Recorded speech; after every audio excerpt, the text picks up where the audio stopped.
সুন্নাত আছে, আমার খোলাফায়ে রাশিদিনের সুন্নাত আছে।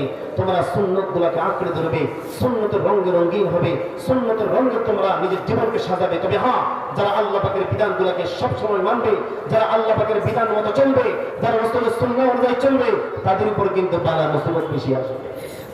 এই জন্য ওলামায়ে কেরাম জেলখানায় যায়। কারণটা কি? মুখে দাঁড়িয়ে আছে, মাথায় টুপি আছে, মাথায় একটা পাগড়ি আছে, তারা ইমামতি করে। এই জন্য তারা দুনিয়াতে অনেক মুসিবতে আসে। এই জন্য আল্লাহ পাকের হুকুমের রঙে রঙিন হলে, সুন্নতের রঙে রঙিন হলে অনেক মুসিবত আসবে। এটা কিছু না, আপনার জন্য জান্নাতের পথ সহজ হয়ে যাবে ইনশাআল্লাহ। এই জন্য আমরা আমাদের জীবনটাকে রাসূলের সুন্নতে সাজাবো। 4 নম্বর হলো তাসকিয়াতুন নুফুস। এটা হলো বুখারী শরীফের 52তম হাদিস। আল্লাহর হাবিব সাল্লাল্লাহু আলাইহি ওয়াসাল্লাম বলেছেন, আলা ইন্না ফিল জাসাদি মুযগা, আমাদের শরীরের ভিতরে একটা গোশতের টুকরা আছে। ভালো করে কথাটা বুঝেন। বর্তমানে 360টি জনের ডাক্তার পাওয়া যায়। নাকের ডাক্তার, কানের ডাক্তার, হাড়ের ডাক্তার, ঠিক না, মাথার ডাক্তার, তারপরে আরো কত ডাক্তার, অনেকগুলো ডাক্তার আছে। কিন্তু একটা গোশতের টুকরার ডাক্তার দুনিয়ার জমিনে কোনো চেম্বারে নাই। তারা হচ্ছে মসজিদের মিম্বরের চেম্বারে আর মাদ্রাসার অফিসের চেম্বারে। তারা হচ্ছে উলামায়ে কেরাম। আর এটা যদি শুদ্ধ হয়ে যায়, পুরো শরীর ঠিক হয়ে যাবে।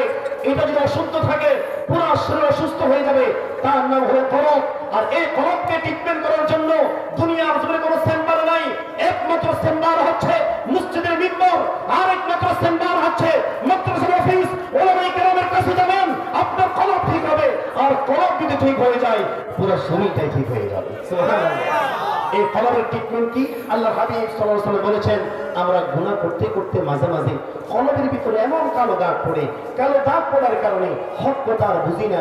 ওলামায়ে কেরামদের হক কথা বলে, শুধু তার বিরুদ্ধে কথা বলি। কোরআনের কথা ভালো লাগে না, আল্লাহ পাকের বিধান ভালো লাগে না, নামাজ পড়তে ভালো লাগে না, রাসূলের সুন্নাত মানতে ভালো লাগে না, মাথায় টুপি পড়তে ভালো লাগে না, মুখে দাড়ি রাখতে ভালো লাগে না, সুন্নতে জিন্দেগি ভালো লাগে না। কারণ আমার কলবটার ভিতরে গুনাহ করতে করতে কালো দাগ পড়ে গেছে।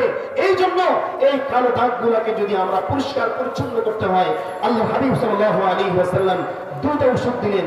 1 নম্বর হলো কাফরাতু যিকরিল মাউত, বেশি বেশি মৃত্যুকে স্মরণ করা। আর 2 নম্বর হচ্ছে তেলাওয়াতে কোরআন। আমরা যখন কোরআনের তেলাওয়াত করব, এক একটা অক্ষরের ভাষায় আমার এক একটা কালো দাগ দূর হয়ে যাবে। আমার কলবে 1000 কালো দাগ আছে।